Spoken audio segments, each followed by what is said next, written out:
အားလုံးပဲမင်္ဂလာပါဒီနေ့ကတော့ငပြက်ကင်လေးကို share လုပ်ပေးမှာပါတကယ်လို့ကိုကငပြက်လဲစားခြင်းနဲ့ဆိုင်ရလဲမလုပ်ပေးတဲ့ခါကြလို့ရှိလို့ရှင်ဒီလိုမျိုးလေးလုပ်ကြည့်နော်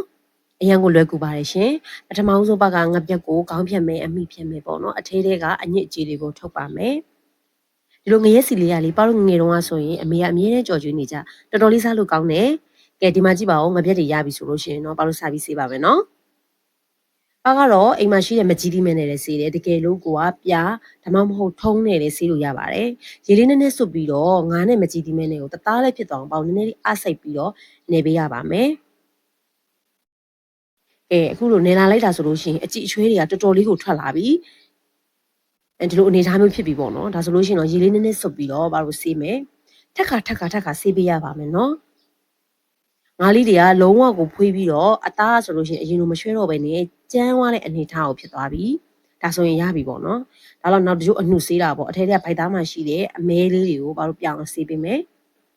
ဒါကတော့အိမ်မှာရှိတဲ့အလွယ်တကူငပြက်ဆေးနည်းလေးပေါ့နော်နောက်ထပ်ဆေးနည်းလေးတွေအမျိုးမျိုးရှိရင်လည်းကို share လုပ်ပေးခဲ့ပါဦးနော်အားလုံးကိုကျေးဇူးပါ